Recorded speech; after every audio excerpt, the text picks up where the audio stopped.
Vectorizando bocetos de Pinterest.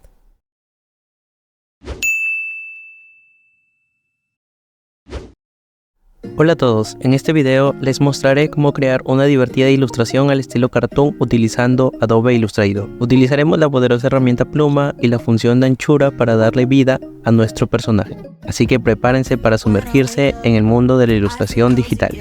Y vamos a comenzar. How do you look so fine? Bust up, how did I make you mine? Stay a minute, another minute. Hold on a second, I love this moment, yeah. Stay a minute, another minute. Hold on a second, I love this moment, yeah.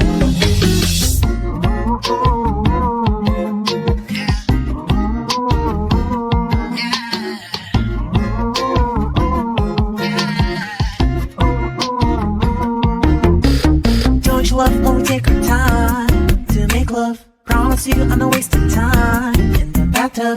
We don't gotta rush now, never gonna rush now. My life's in a slow-mo, always in a slow-mo. I still show up on time. Stay a minute, another minute. Hold on a second, I love this moment, yeah. Para este punto ya tenemos el line art base, así que ahora le daremos ese efecto cartoon con la herramienta anchura. Y de esta manera estaríamos terminando.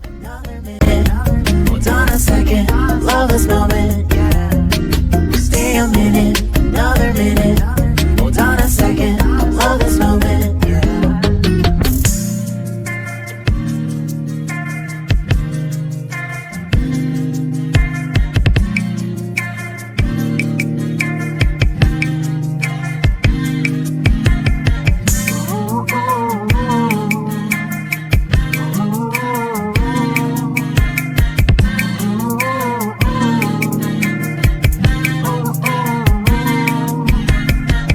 Got me feeling love, even though I hold us up. Let me know if you ever think that I am being too much. You got me feeling love, even though I hold us up. Let me know if you ever think that I am being too much. Just stay a minute, another minute. Hold on a second, I love this moment, yeah.